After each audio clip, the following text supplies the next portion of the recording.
আসসালামু আলাইকুম প্রিয় বন্ধুরা, আজকে আমি আপনাদের দেখাবো বেঁচে যাওয়া ভাত থেকে কিভাবে খুব সহজে মজাদার ও নরম রুটি বানানো যায়।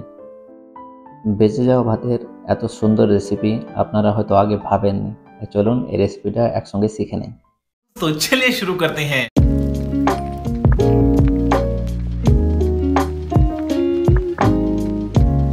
শুরুতে নিয়ে নিতে হবে বেঁচে থাকা ভাত এবং অল্প লবণ। এগুলোকে দিয়ে দিতে হবে গ্রাইন্ডারের মধ্যে, মিক্সচার যেখানে করা হয় তাতে দিয়ে অল্প জল অ্যাড করে দিতে হবে এবং টেস্ট অনুযায়ী লবণ দিয়ে দিতে হবে। আপনারা যারা রুটি তৈরি করেন তারা জানেন রুটিতে যে লবণ দিতে হয় সেই অনুযায়ী লবণ দিবেন এবং সুন্দরভাবে এটাকে গ্রাইন্ড করে নিতে হবে। দেখতে পাচ্ছেন কত সুন্দর গ্রাইন্ড হয়েছে, পাতলা পাতলা হয়ে গেছে। এবার এগুলোকে নিয়ে নিতে হবে একটি পাত্রে।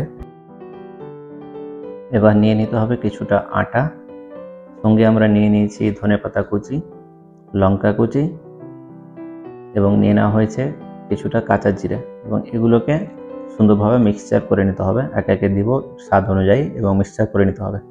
আপনারা চাইলে যে কোনো জিনিস দিতে পারেন টেস্ট অনুযায়ী আপনাদের, বা চাইলে নাও দিতে পারেন, শুধু আটাটা দিতে হবে। এবার এগুলোকে সুন্দরভাবে মিক্সচার করে নেব। অল্প অল্প করে আটা অ্যাড করব এবং মাখতে থাকব, যেন বেশি শুকনো না হয়ে যায় আবার বেশি পাতলা না হয়ে যায় সেটা খেয়াল রাখবো। এবং অল্প অল্প করে আটা অ্যাড করব এবং সেটাকে মাখাতে থাকবো, সানতে থাকবো। সুন্দরভাবে আটা সানা হয়ে গিয়েছে, দেখতে পাচ্ছেন। আঙ্গুল দিয়ে দেখে দেওয়া হলো, সেটা তুলতুলে হয়েছে, সফট হয়েছে, দেখতে পাচ্ছেন আপনারা। এবার এগুলো থেকে অল্প অল্প করে ছোট ছোট করে টুকরা করে লই তৈরি করে নেওয়া হবে। আপনারা জানেন, রুটি যারা তৈরি করতে জানেন তারা ভালোভাবে জানবেন, লই তৈরি করে নিতে হবে। এভাবে আমরা একের পর এক লই তৈরি করে নিলাম। এবার এক একটা লইকে বেলে নেওয়া হবে গোল করে সুন্দরভাবে। দেখতে পাচ্ছেন খুব সুন্দর করে রুটি বেলে নেওয়া হয়েছে। একে একে আমরা রুটি বেলে নিলাম বেশ কয়েকটা। তারপর গ্যাস অন করে সেখানে পাত্র চাপিয়ে দিতে হবে এবং কিছুক্ষণ রাখার পর গরম হয়ে গেলে তাতে রুটি দিয়ে সেটাকে সুন্দরভাবে সেক দিয়ে দিতে হবে।